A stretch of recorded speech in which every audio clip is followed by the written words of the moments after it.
अगुण नहीं सगुण नहीं, नहीं कछु भेदा।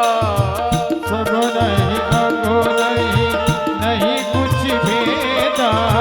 गावहि मुनि पुराण श्रुति से, गावहि मुनि पुराण बुध वेदा। अगुण और सगुण दोनों प्रकार से भगवान आपको दिख सकता है। अगुण कैसे, सगुण कैसे? सगुण और निर्गुण, अगुण सगुण में कोई भेद नहीं है। बोले कैसे भेद नहीं है? बोले सगुण तो साक्षात होता है, राम आए पृथ्वी पर, कृष्ण आए, ये तो सगुण हो गए, साक्षात हो गए। लेकिन ये जब नहीं है तो भगवान कैसे काम करता है? बोले फिर भी करता है। बोले कैसे करता है? बोले सुनो, बिनु पग चलहि सुनहि बिन काना। बिन पद चलहि सुनहि बिन काना। कर बिनु करम करहि विधि नाना। करहि बिनु करम करहि विधि नाना। अगुण नहीं सगुण नहीं, नहीं कछु भेद, कोई भेद नहीं है। अगुण सगुण साक्षात साकार और न्याकार में कोई भेद नहीं, सगुण अगुण में कोई भेद नहीं। बोले कैसे? बोले सगुण साक्षात दिखता है और अगुण दिखता नहीं है लेकिन काम करता है। बोले काम कैसे करता है? बोले बिनु पद चलहि सुनहि बिन, बिना पैरों के चलता है। बोले कैसे चल सकता है? बोले चलता है। बोले कैसे चलता है? कोई प्रूफ है? बोले है। बोले गंगा चल रही है, कौन चला रहा है? आप चला रहे हो क्या? बोले तार में करंट चल रहा है, कौन चला रहा है? आप चला रहे हो क्या? लेकिन स्विच का काम गुरु करता है, ये अलग बात है। कौन मार्गदर्शन बताता है? ये रास्ता है, यहां से मिलेंगे भगवान। ये जो चलने वाली प्रक्रिया है, ये जो हवा चल रही है, कौन चला रहा है? हवा रुक जाती है, आप कहते हे भगवान जरा हवा चला दो, बड़ी गर्मी है, ऐसे करते हैं। तो ये सब काम कौन कर रहा है? भगवान कर रहा है। भगवान अगुण भी है, सगुण भी है, निराकार भी है, साकार भी है। बिनु पद चलहि सुनहि बिन काना, क्योंकि हमारी आवाज भगवान तक पहुंचती है, इसलिए हम नेत्र बंद करके हाथ जोड़कर कहते तुम्हें वो माता च पिता तुम्हें ओम जय जगदीश हरे।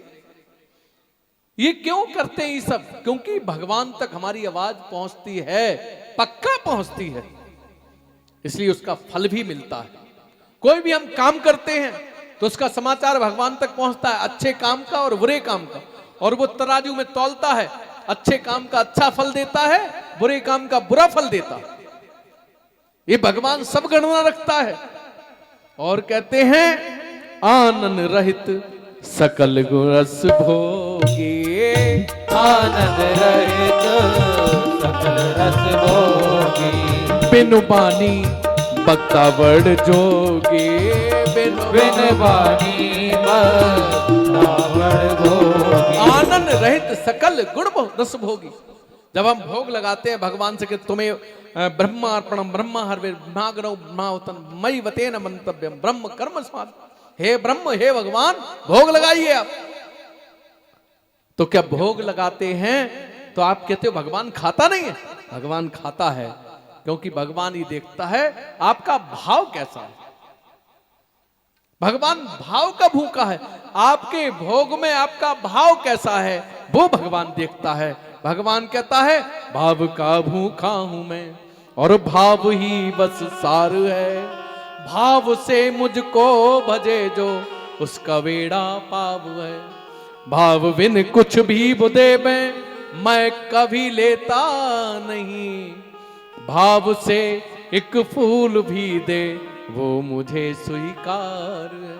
भाव के बिना भगवान 56 भोग भी नहीं लेता, और भाव है तो केले के छिलके भी खा लेता है, सबरी के झूठे भेर भी खा लेता है। ये भगवान का। तो भाव से अगर आप भोग लगाओगे तो वो खाता है। निरय प्रसंग है ऐसे।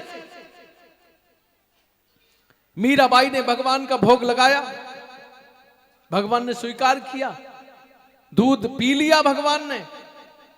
और महाराज ने लगाया भोग, उनका भाव नहीं था, मीरा का भाव था मैं जब तक भोजन नहीं करूंगी, जब तक मैं कोई चीज खाऊंगी पीऊंगी नहीं, जब तक आप भोग नहीं लगा लेते। और मीरा ने सबके सामने प्रमाण भी दिया कि भगवान खाता है, भगवान दूध का भोग लगाता है, पीता है, मैंने लगाया है और क्यों नहीं खाएगा। सबके सामने भगवान को पिलाया है और भगवान ने पूरा कटोरा पी लिया। ये कलयुग की घटना है, ऐसी निरी सैकड़ों घटनाएं हैं। तो भगवान भाव के भूखे हैं, आनंद रहित सकल रस भोगी और विन वाणी वक्ता बड़ जोगी। क्या ये मैं बोल रहा हूं? क्या ये रवि बोल रहे हैं? अगर रवि बोल रहे होते तो जब इसका प्राण निकल जाएगा, तो जब ये शरीर जल जाएगा, फिर कौन बोलेगा? ये वाणी जो है, ये वाणी को ब्रह्म बोलते हैं, ईश्वर ब्रह्म है, ये भगवान बोल रहे हैं। हमारे बस की बात नहीं है कि हम बोल पाएंगे। ये सब ईश्वर प्रदत्त है, ईश्वर की कृपारत। हमको इतने विद्वान थोड़े यहाँ बैठ के भगवान बुलवा रहा है, भगवान करवा रहा है। आपको अच्छी लग रही कथा, जबकि हमसे ज्यादा विद्वान आप लोग, बहुत सारे लोग बैठे हैं सामने, ज्यादा पढ़े लिखे हैं, ज्यादा विद्वान हैं, अधिक आयु के हैं, लेकिन ईश्वर ने हमें इतनी कृपा दी है, अपनी वाणी दी है कि हम आपके सामने बोल पा रहे हैं। ईश्वर ये वाणी है, बिन वाणी वक्ता बड़ जोगी। ये उसी की वाणी है, उसी की कृपा है, उसी की वाणी आप तक पहुंच रही है। ये मेरी वाणी नहीं है। मेरी वाणी होती तो ये शरीर 10, 20, 30 साल बाद ये नहीं होगा, लेकिन वाणी जो मिल गई आपको, मिल गई। क्या ये शब्द वापस आते हैं, दोबारा निकलते हैं? नहीं आते, क्योंकि ये वाणी ब्रह्म है, सबको प्राप्त होती। तन बिनु परस और नयन बिनु देखा, तन बिन परस नयन बिन देखा, ग्रह ही खान बिनु और बास असे साग्रह। अस सब भांति अलौकिक करनी, अस सब भांति अलौकिक करनी, महिमा जासु जाए नहीं बरनी, महिमा जासु जाए न बरनी। ऐसे प्रकार की भगवान की क्रिया है, भगवान का कार्य करने का तरीका। भगवान नानक देव जी कहते हैं, चींटी के भी नूपुर सुनता ऐसा साहेब में। भी कहते हैं चींटी के चलने की आवाज भी सुन लेता। अगर हम कहें कि भगवान कहां रहता है, कहीं रहता है, भगवान कहीं तो रहता होगा जब सुनता है, चलता है, करता है। तो मैं बिल्कुल कह सकता हूं भगवान यहां रहता। माताएं जहां बिंदी लगाती हैं, भगवान यहां रहता है। अगर हम ध्यान की पद्धति का विचार करें तो, इसलिए हम सब ऋषि मुनि देव सब ध्यान करते हैं तो यहां पर ध्यान लगाते हैं। कोई हृदय में ध्यान लगाता है, वो कहता है हृदय में भगवान रहता है, लेकिन भगवान यहां रहता है जिसका हम प्रतिदिन तिलक लगाते हैं, तिलक करते हैं। आज्ञा चक्र से बोलते हैं, आज्ञा यहीं से मिलती है पूरे शरीर को। आंखें किधर देखनी है ये बताता है, नाक क्या सूंघनी ये बताता है। ये सारी शरीर को अगर संचालन करता है तो ये स्थान करता है। इसलिए कहते हैं ईश्वर अंश जीव अविनाशी, प्रत्येक व्यक्ति में भगवान निवास करता है।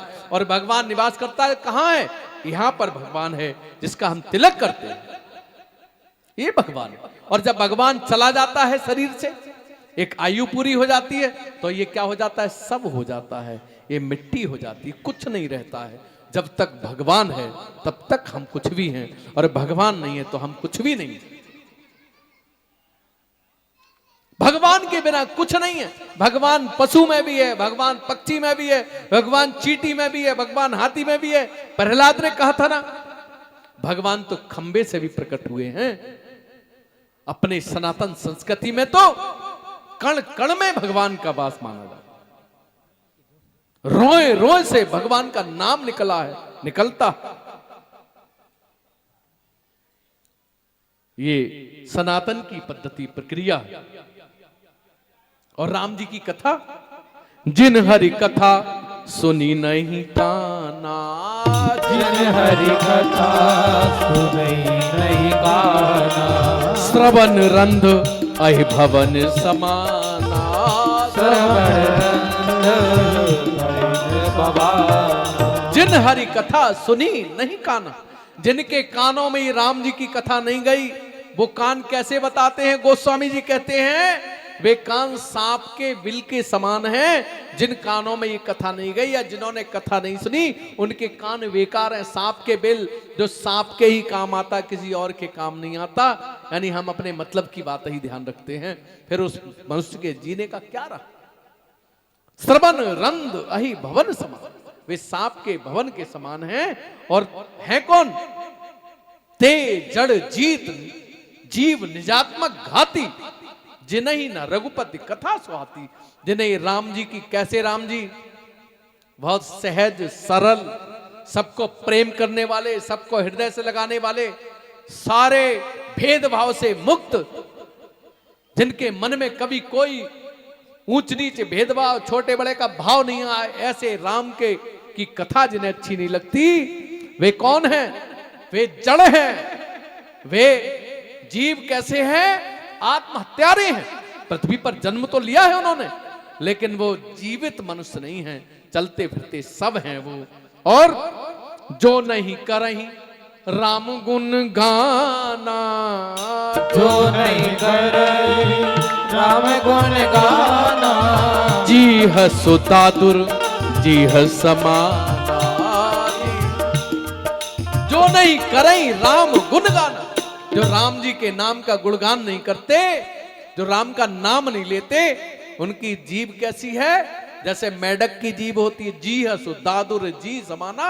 जैसे मेढक टर टर करता है, आप कहते कैसी टर टर कर रहा, बजाओ इसे। वास्तव में राम नाम ही कहते हैं ना, राम नाम सत्य है। केवल राम का नाम सत्य है, बाकी और कुछ सत्य है ही नहीं। इसलिए गोस्वामी जी कहते हैं जी हसो दादुर जी समाना। जिसने राम के नाम को नहीं लिया, जिसने राम के नाम का भावार्थ नहीं समझा, और कुछ भी बोले जा रहा है, संसार की चीजें जो सत्य नहीं है, असत्य है सब, जो भी दिख रहा है, जो भी बोल रहे हैं, सब असत्य है। सत्य केवल राम का नाम है। इसलिए अंत में भी कहा जाता है राम नाम सत्य है, क्योंकि सत्य है ही राम का नाम। और जिसने जीव से राम का नाम नहीं लिया, वो समझो कौन है?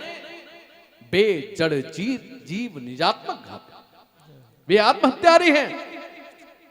और उनकी जीव कैसी है? मेढक की जीव के समान टर टर करती है। और राम कथा कैसी है? बताया था अभी, कलयुग में कुठारी है, कुल्हाड़ी है, कलिकाल के मैल को खत्म करती है। और राम ने जन्म क्यों लिया? पार्वती जी बोली प्रभु भगवान पृथ्वी पर क्यों आते हैं? तो उन्होंने कहा विप्र धेनु सुर संत हित लीन मनुज अवतार। ब्राह्मणों की, संतों की, गाय की, इन सब की रक्षा करने के लिए आते हैं, इन सब की सेवा करने के लिए आते हैं भगवान।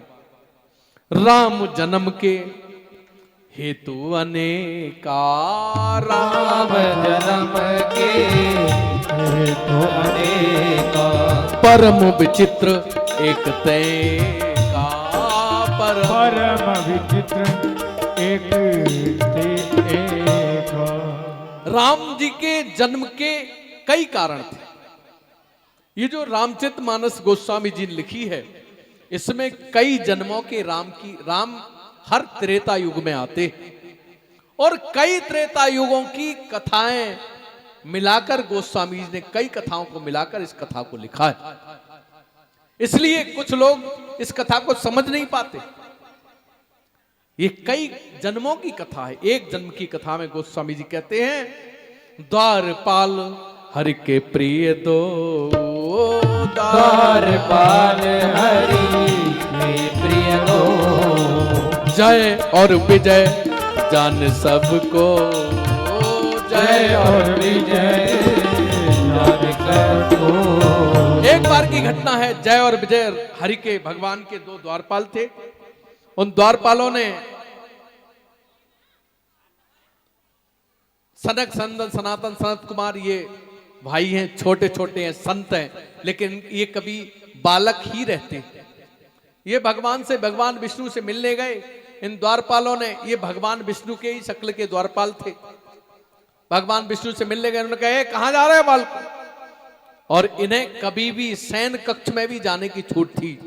सनक संदन सनातन सनात कुमार इन चारों भाइयों को। लेकिन इन जय और विजय ने उन्हें रोक लिया, बोले कहां जा रहे हो, नहीं जाओगे। बोले भगवान शयन कक्ष में, बोले हमें छूट है, भगवान ने हमें छूट दे रखी है, बोले नहीं जाओगे। दोनों में गहमा गहमी हो गई, झगड़ा हो गया और बहुत बोलचाल हो गई। उन्होंने हाथ में जल लेकर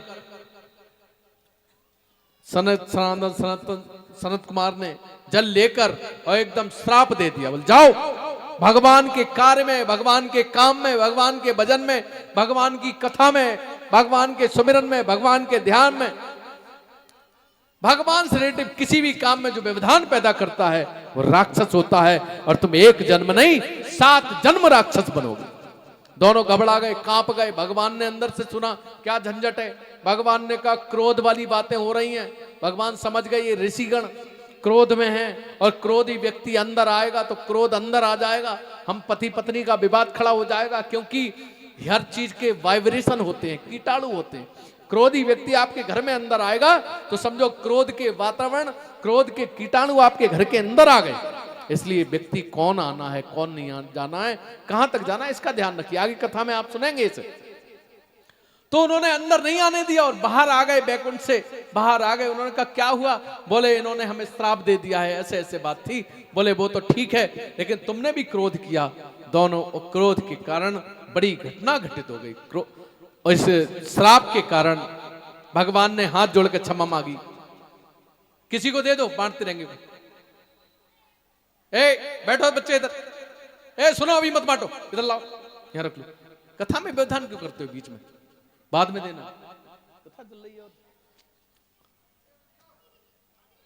विप्र श्राप से दोनों भाई जब 7 जन्मों का उन्हें श्राप दे दिया, 7 जन्म तक राक्षस बनोगे। तो उन्होंने कहा, हाथ जोड़ने के लिए भगवान विष्णु के चरणों में गिर गए, प्रभु प्रभु हमें बचाओ। तो उन्होंने कहा भैया थोड़ा श्राप, कोई और दंड दे तो थोड़े बहुत समय का।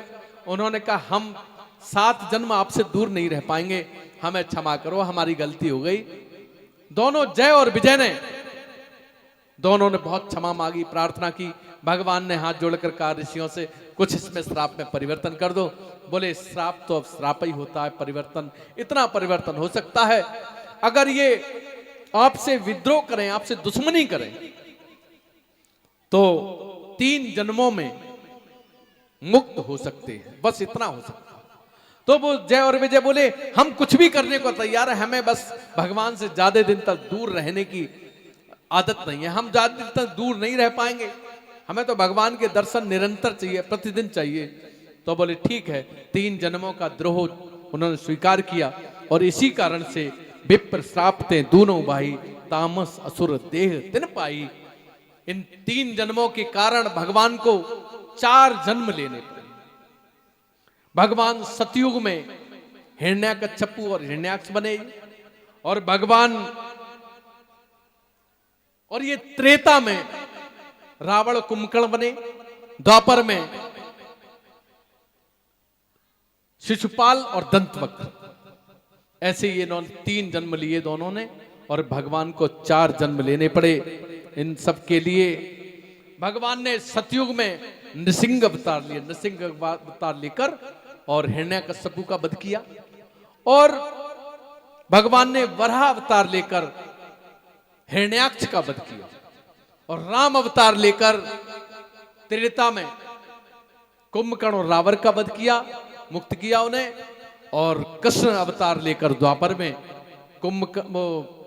दंतवक्र और शिशुपाल का वध किया। ऐसे भगवान को 4 जन्म लेने पड़े पृथ्वी पर मनुष्य रूप में। दूसरा कारण, कश्यप और अदिति ने बहुत तपस्या की और वरदान पाया कि आप अगले युग में, जब उन्होंने उनसे पूछा क्या चाहते हो, इतनी तपस्या क्यों कर रहे हो, तो उन्होंने कहा हम भगवान को चाहते हैं। तो भगवान ने कहा भगवान जैसा चाहते, बोले ऐसा तो कोई है ही नहीं, मैं ही तुम्हें त्रेता में तुम दशरथ और कौशल्या बनोगे और मैं तुम्हारे बेटे के रूप में आपके यहां आऊंगा। इसलिए भगवान को पृथ्वी पर आना पड़ा। अब आप विचार करें, कभी कभी लगता है कि सही क्या है, गलत क्या है। आज प्रसंग थोड़ा सा ऐसा है, 5 मिनट तक आगे बढ़ा सकते हैं और ज्यादा आगे नहीं बढ़ाएंगे। ठीक समय पर आप लोग आते भी कहां हो, प्रसंग पूरा करेंगे, ठीक है? किसी को कोई दिक्कत, कोई जल्दी? 9:05 हो जाते कोई दिक्कत तो नहीं है? जिसे दिक्कत है हाथ उठाना। सब लोग समझदार हो गए। मुश्किल से 5 मिनट, 9:05, 9:10 पर आरती करेंगे। तो विषय ये गलत क्या है? एक समय में वृंदा का सतीत्व नष्ट किया था भगवान विष्णु ने। अब भगवान सतीत्व की रक्षा